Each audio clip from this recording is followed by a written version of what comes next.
Hey, Shocker Leaders. I'm super excited to present to you the virtual nuts and bolts. This is going to be the President's track, so if you're meant to be on another one, go ahead and exit out of this training and head on back to Blackboard to find the correct one. So unfortunately, I wish this could be in person today, but since it's important for all the health and safety of everyone, we're doing it virtually, so I'm excited to get started.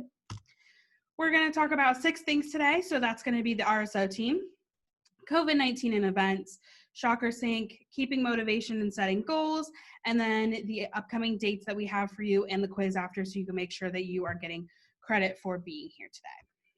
So the first part is going to be the RSO team. So the first person is going to be Gabriel Fonseca. He is the Assistant Director for Student Involvement. His oversight includes fraternity and sorority life, student organization, and then he directly advises the legislative branch and the executive branch of the Student Government Association. His email, if you ever need him, is going to be gabriel.fonseca@wichita.edu. The next person is going to be me. My name is Maggie Hull. I'm the graduate assistant for student organization. So I'm the main contact when it comes to all RSO things. So I'm the one you get emails from. If you ever have any questions with Shocker Sync, I'm the go-to person for that. My email is going to be student.orgs@wichita.edu if you ever need me. The next thing that you're going to be seeing around campus is this app called Suitable. So you can head on over to your app store, and you're also welcome to pause this video at any time. If you want to look at something or play something back, you're more than welcome to do any of that. So go ahead and download that Suitable app in your app store. It's going to have a red little shield on it, white background. So once you have that downloaded, you're going to log in with your WSUID at wichita.edu. So it's going to be whatever your letters, 3 numbers, letter 3 numbers is at wichita.edu. And then you're going to log in with the same password and everything that you do for your MyWSU account or your Blackboard account. And then you're going to have to go through Duo to make sure that you are you. So once you have all of that downloaded, you're logged in, you're ready to go. And then if it won't let you log in, go ahead and send me an email to student.orgs@wichita.edu. We can figure out what's going on to make sure that you're in this app so you're getting credit for being here today. And you're also receiving points as well for attending these trainings. So you'll see on here that there are a bunch of different events that are available for you to attend. So like these tracks are going to be 20 points each. So the more points you get, the higher level you are.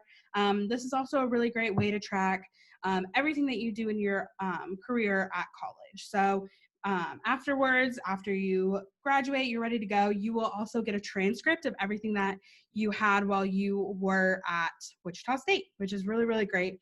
So then it's also applicable to whenever you're getting hired, you're like, hey, I went to all of these trainings, I understand all of these things that you can pull from as well. So once you logged in and everything, there's going to be a little QR code in the center here. You're going to click that and it's going to pull up a camera.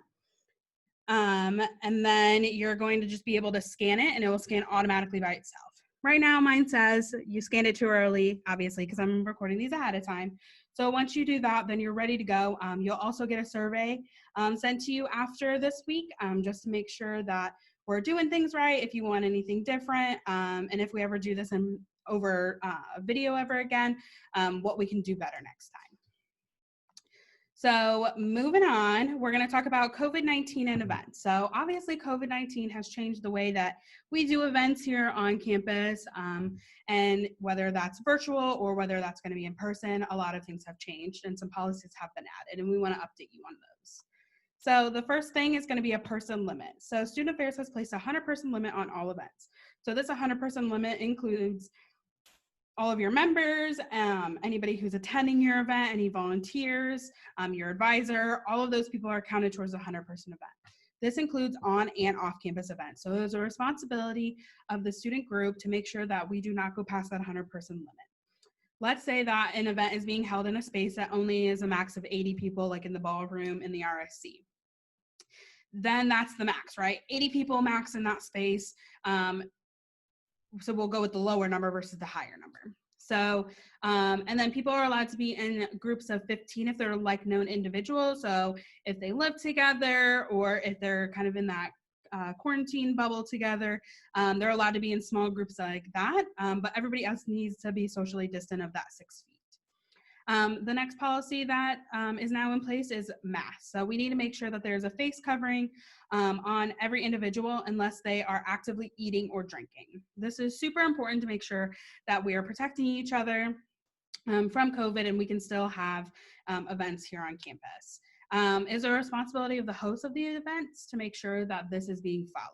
And then we also need to be making sure that we're social distant as much as possible when it comes to these events. So the next thing is going to be the RSO accountability policy. So this is going to be section 3 of the RSO handbook. This has been in place for a while, but just a quick refresher so then everybody knows. So if an RSO is caught violating any of the policies in the RSO handbook, these are kind of the steps and the things that will happen within each step. So the first violation of an RSO policy, there's going to be a warning. So it's notification is going to be sent to the organization advisors, the appropriate Wichita State staff, and then the Student Government Association. So it's a written warning like, hey, let's make sure we're not doing this again. What ways can we support you so we're not breaking these policies? The second violation, the student group is going to be at risk. So a notification will be sent again. You will be added to the at-risk organization list. So this list is shared with the Student Government Association, RSO Events Committee, and the Division of Student Affairs. So making sure that we're kind of keeping everybody in the loop of what's happening here on campus. You will have a meeting with the Associate Director of Student Involvement to create an action plan. So you're going to meet with Gabriel so we can figure out what ways we can do better. And then there will also be an online training that is required of everyone in the student organization. So we're making sure that we understand these policies and procedures because they are so important to keeping everybody safe. The third violation, we will be freezing all of accounts. So this includes your ShockerSync account. This includes being able to book any spaces on campus.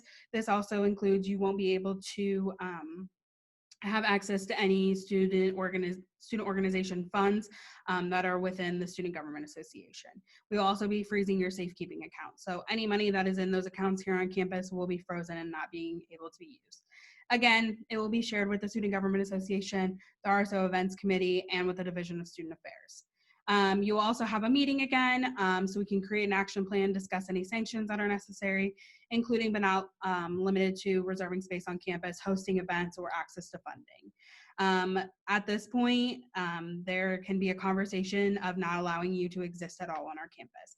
I really don't want that to happen, so it's really, really important that we're making sure we understand all of these policies and procedures so we don't have to go through this accountability policy.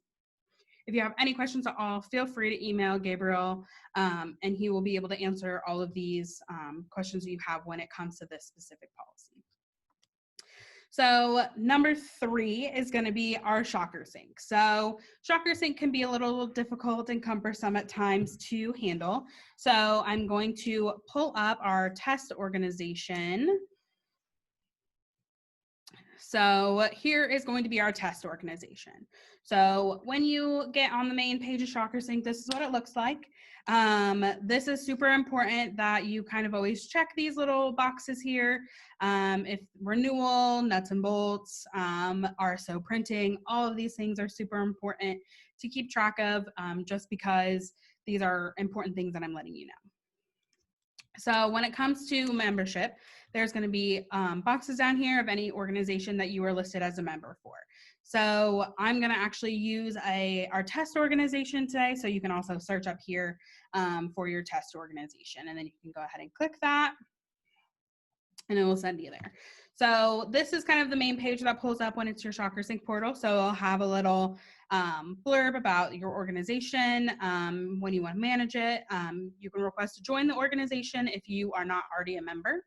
If you want to contact them through email that is listed on here, so it would send an email to me if I decided to do that.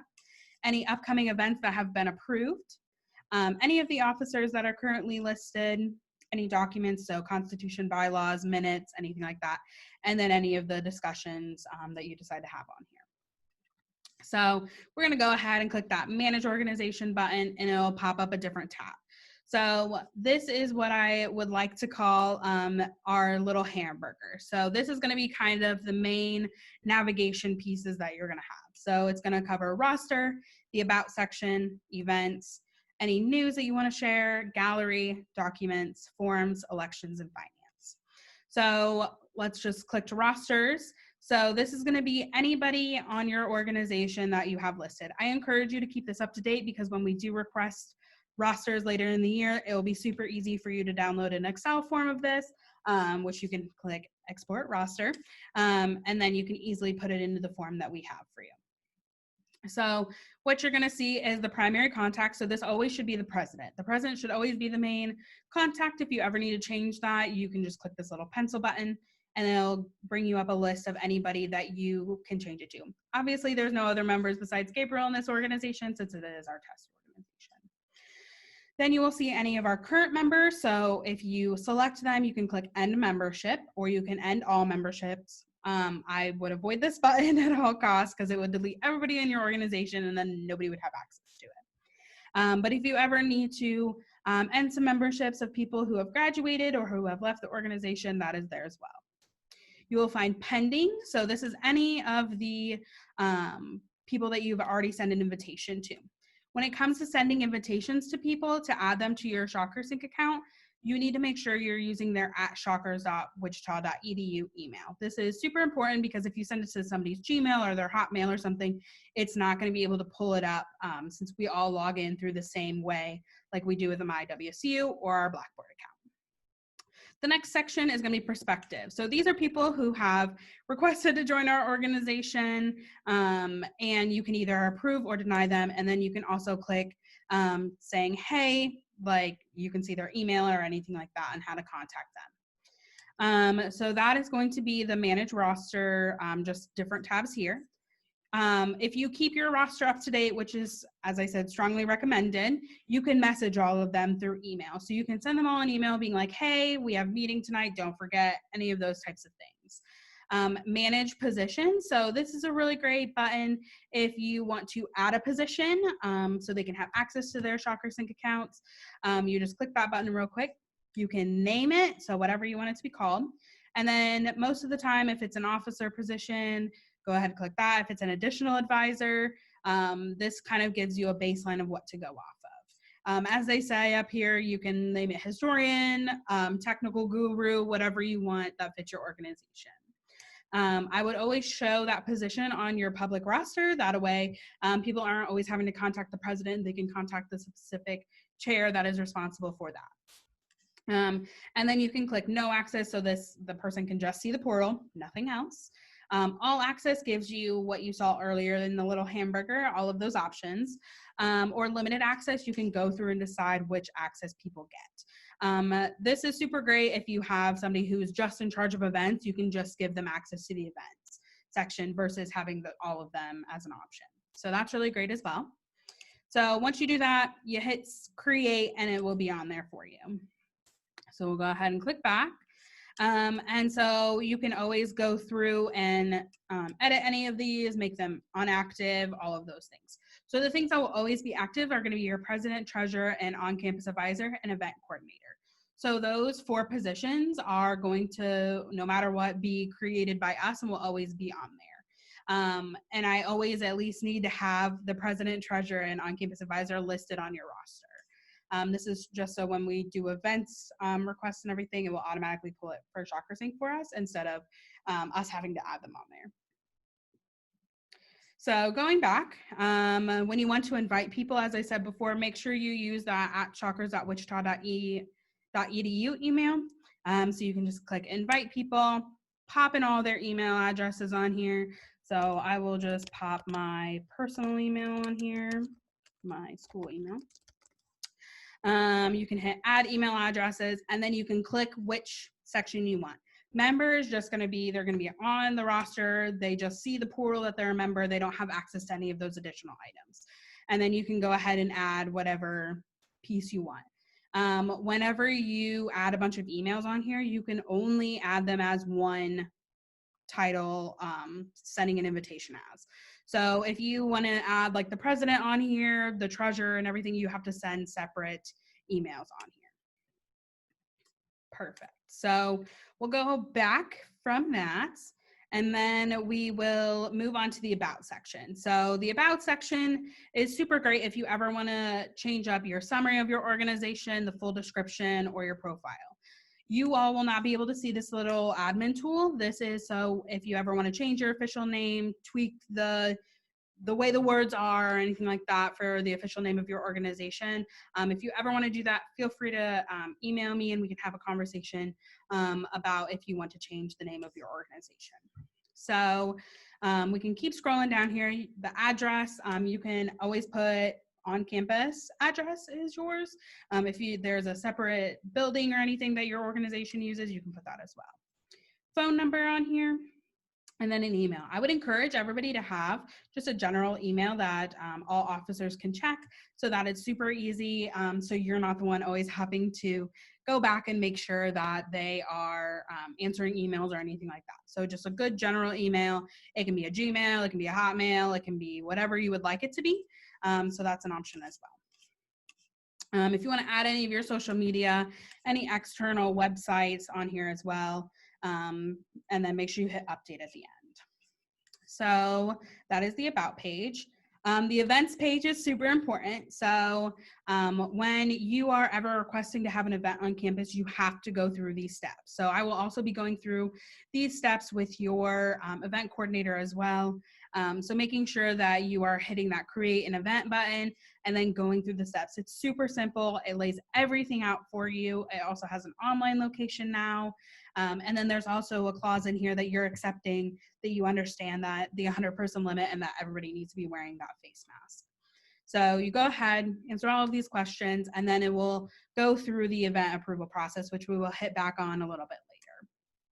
So once you go through all of those steps, it will either, depending on what type of event it is, it will either need to go through approvals through different folks, which we will talk about later as well, or it will automatically just go on your account. So types of things that have to go through approval are going to be open events. So if any of your meetings are open, they're automatically going to have to go through the approval process. If it's going to be over 200 people in a regular year, it will have to go through the approval process. If there's ever going to be food at the event, money is going to be exchanged. If a First Amendment or controversial topic is going to be discussed. And then if it's off campus, it will also have to go through that approval. Or if it has alcohol there as well. So those are the types of events that will have to go through that approval process. Otherwise, if it's a closed event and it's on campus, you're good to go. It will automatically go through the, just go onto your ShockerSync account. So we'll head back to the little hamburger again.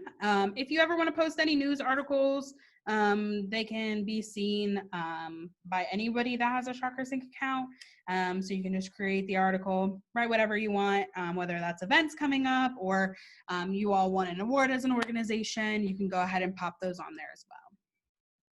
Gallery. This is a button that I feel like a lot of people always forget. I think it's very important to add photos of the people a part of your organization, just so when you have new members coming in or new students who are kind of just scoping around ShockerSync, trying to find some organizations that they're interested in, they can put a face to the name of the organization.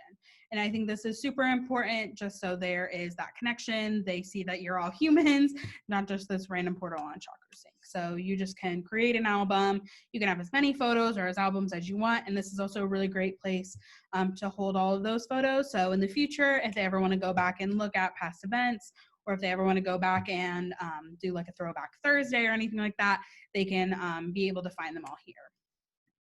So the next little section here with the hamburger is going to be our documents. So most of the time when it comes to the documents, it's going to be your constitution and bylaws. So if you ever want me to go in and delete past ones for you, please feel free to just email me. If not, then you can just leave them there. People can download them to look at them. You can also add meeting minutes, any of those types of things. You can add folders. So if you ever want to just do like, here are all of our January meeting minutes, you can put those in folders as well. If you ever want to add a file on here, you're more than welcome to. Just click add file and you can pop it on there. The next hamburger piece is going to be our forms tab. This is a really great section if you ever want to do new member intake forms, if you ever want to have people sign up, like how you all signed up to attend this event, you are more than welcome to create those forms here as well. ShockerSync has changed this tab a little bit for us.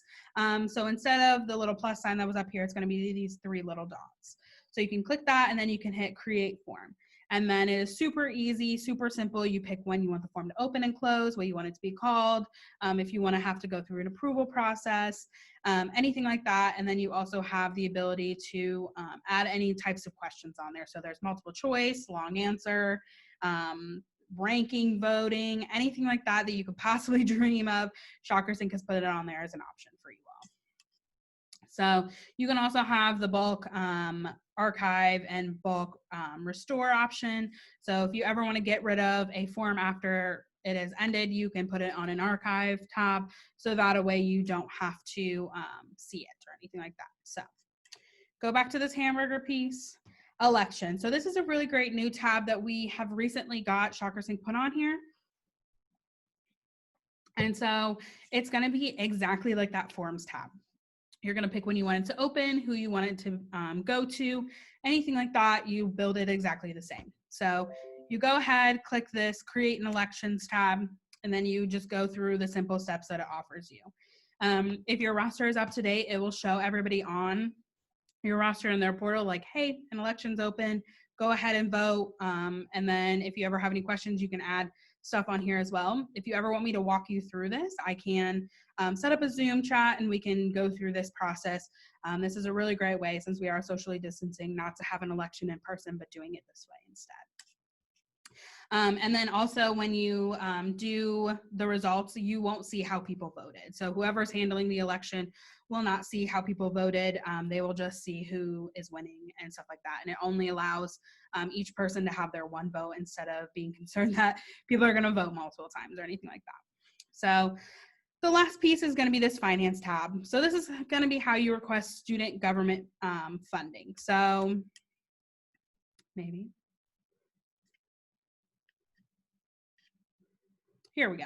So this is going to be the funding request option. So you're going to hit that create a new request, and then you're going to go through the steps. It looks exactly like how the elections tab looks. And then if you ever create a form, it will look exactly the same.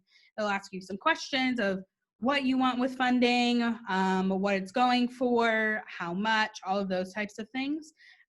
Super easy, super simple. If you ever need help going through this, I'm also going to talk about this funding request option through your treasurer as well.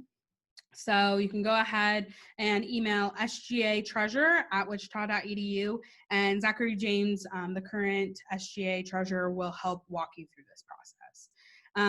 When it comes to this, you can, if you're a full recognized RSO, you can request up to 2,000 in different categories a year, with a max of 2 requests a year. So you can do like $1,000 one time, $1,000 the next time. But just remember, you're never guaranteed that funding. It's just the max that you're allowed to request up to. If you're a provisional organization, so this is our organizations who might have forgotten to do some additional things that we've requested of them previously. They have a max of $700 along with our new RSOs that are just getting started this year as well. So that is going to be the full ShockerSync super quick tutorial. If you ever want a more in-depth tutorial, please feel free to reach out and ask, and I can go through with your organization, with your executive members, step by step on how to do things. I can help you create those things. So feel free to reach out and ask. So we will go back to, keeping that motivation. So when it comes to keeping motivation with your members, I know it's very, very difficult right now. You need to kind of keep in mind having those general meeting tips, having a plan, those types of things. So general meeting tips that I will give you is having a plan. Don't just kind of wing it. I know we all like to wing it sometimes. I'm a procrastinator myself. So when you are creating your kind of itinerary, what you want to talk about, start with an icebreaker. Make it something fun, something exciting. I know our office has done a couple cool things, whether that's everybody sends in their fridge and then we have to guess whose fridge it belongs to, or whether that is we're sharing like one important thing from our homes that really means a lot to us, or something that's in our office. Just something fun for people to get to know each other, be exciting, and not just make it all business all the time. When it comes to meetings, meetings, have it last the planned amount of time. Nobody likes to have a meeting scheduled, right? And it only lasts 10 minutes. That could have been in an email. or don't be like, oh, meeting's only going to be an hour and it takes an hour and a half. I understand that happens every now and then when you got a lot of business to go through, but just try to make meetings last a planned amount of time, just so everybody can kind of plan out their times accordingly for the day. When it comes to Zoom meeting tips, Zoom Pro accounts. If you email me with your Shocker email, I can get you a Zoom Pro account. So this has unlimited time. You can have up to 300 people in your Zoom meeting or group or anything like that. And that way you don't have to worry about that 40-minute limit. So go ahead, send me that email, and I can get you set up with one of those Zoom Pro accounts. Keeping people engaged. So making sure that you're kind of taking breaks, and everybody hates staring at a screen for a very long time. I know we all are not the biggest fans of it, but just kind of taking those breaks to give people's eyes a rest or let them go to the bathroom or anything like that. Keeping people engaged is asking them questions, delegating things, getting ideas gathered together, so that a way you can kind of keep people a part of your organization and wanting to be there. Another thing when it comes to just engaging members in general, so using people's names as often as possible. It creates an automatic connection here that, oh, hey, they remembered my name, especially when it comes to our new members. Delegation, this is super important. I struggle with this as well. Delegation creates that buy-in. So saying, hey, I need you to do this for the organization, whether that's doing research, getting stuff bought for the group, just creating that buy-in so they feel like they're a part of the process as well. Whether that's getting ideas, having people bring all of those to the table when you're creating events or anything like that. Create spaces outside of meetings to engage. So whether that is 3 people going out to dinner one night, or 3 people having a socially distant game night, or having those Netflix parties or anything like that, creating spaces outside of meetings to engage to really create those bonds that we all enjoy and talk about. Please do not make everything mandatory. This is super important, especially right now, because we all know that a lot is happening, a lot is going on. When you make everything mandatory, it just kind of seems like an obligation instead of really being excited and engaged in the process. I always recommend a mentorship program. So pairing a new member, whether that's a first-year student or whether that is somebody who's just joined your organization a little later in their college career, creating that mentorship program so that way they always have one person to go to when it comes to questions that they have or reminders or anything like that. It's that automatic buddy in your organization that person has that they can go to. Always ask for that feedback.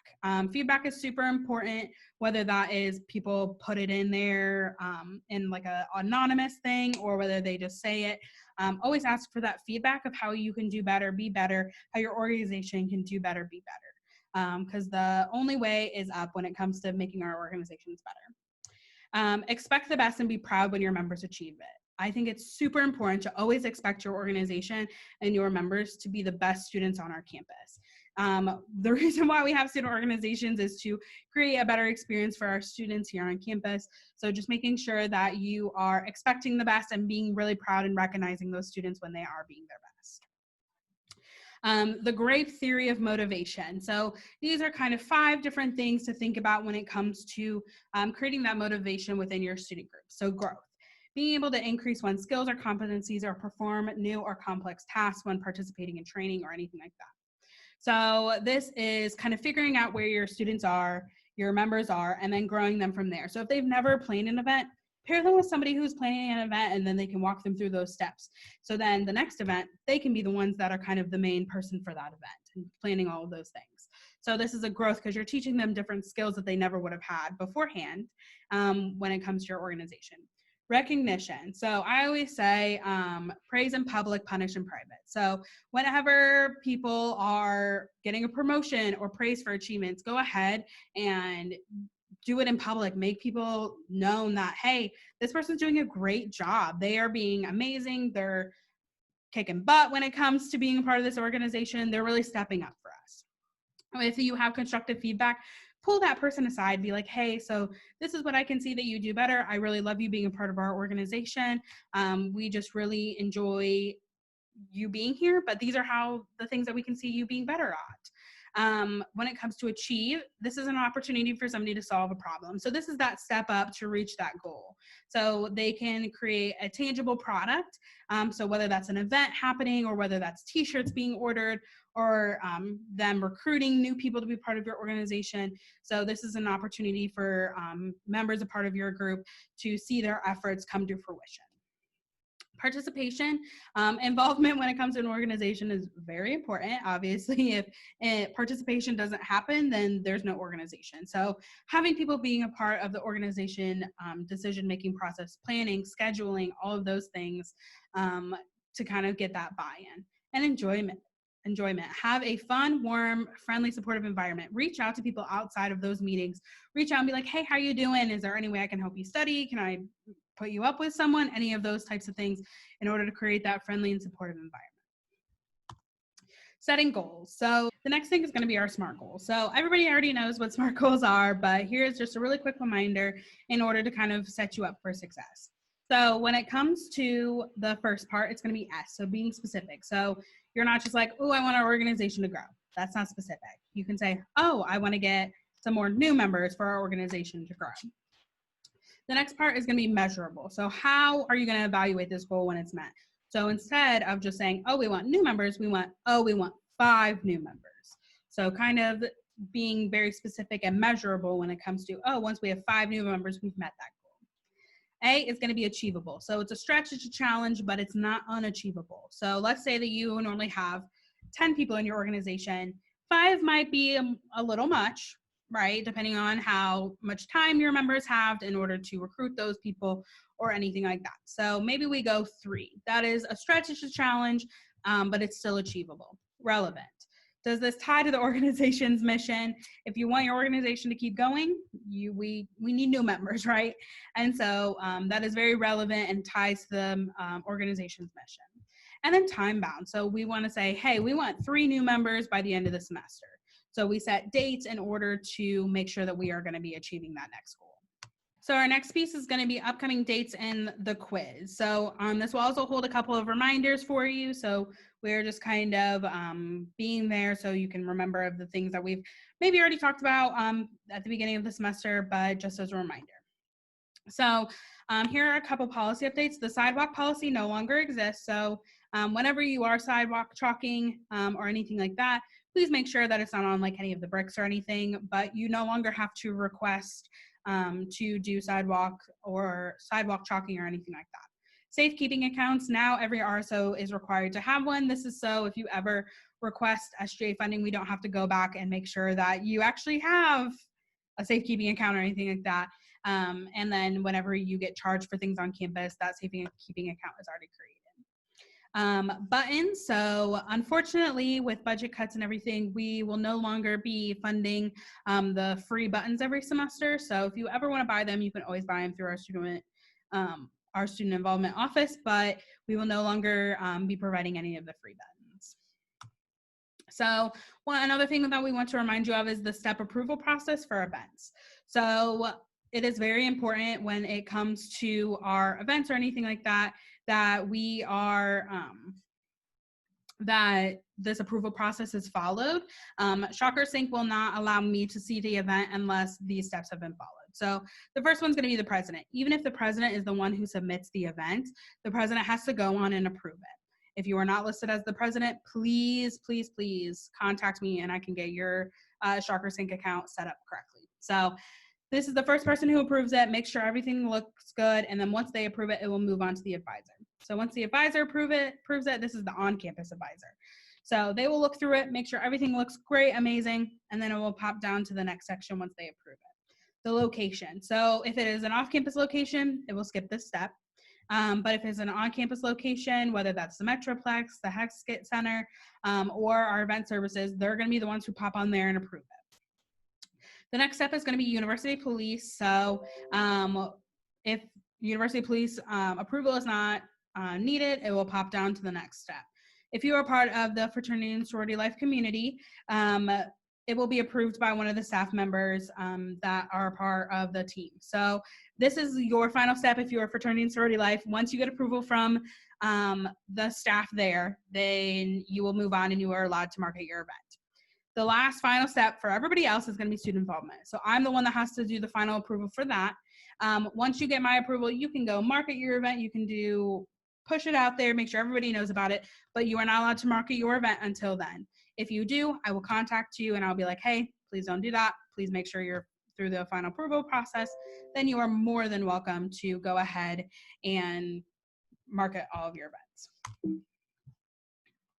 So the last thing is going to be any upcoming dates. So involvement fairs. So obviously we did not have involvement fair earlier this year. So September 14th and 15th. So that is going to be next week on Monday and Tuesday from 11 to 1. It is going to be in the RSC courtyard. So with the MGC quad, it will be right out there. If you want to sign up, you can go ahead and scan this QR code that's right here. Then you can sign up there. There's 2 days. You can only table one of those days. So there's only going to be 30 tables, 30 student organizations, allowed at each day. So make sure you sign up now. The roster submissions, the link will open September 23rd and the submissions will be due October 7th. I will send you an email letting you know. We just wanted to get these dates on your calendars. So the quiz, there will be a short quiz after this for you to get attendance and credit for being here. So please make sure you get that done by September 13th at 11:59 because after 11:59, it will close you out. So please make sure that you do that. It's 5 questions, super quick. One of the questions is, what student organization are you part of? And that question has 0 points. So just make sure you finish the rest of them. So additional reminders, if you're missing members on ShockerSync, please let me know. If you or your advisor is not listed on ShockerSync, please email me. So this is super important because then if your advisor's not on there, then we can't get your approval process for your events and so on and so forth. Events need to be in at least 15 business days in advance. This is super important because after this training this week, if you do not get your events put in at least 15 business days in advance and they're not approved within 10 business days, we will cancel the event. We are making sure that everybody's following this policy. So please make sure that you are getting your events in on time. And then please contact me if you have any questions at all or concerns. It's going to be student.orgs@wichita.edu. Feel free to email me. And I'm super excited that you all sat through this, listened. So please make sure if you have any questions at all, don't be afraid to ask. Have a great day and go Shocks.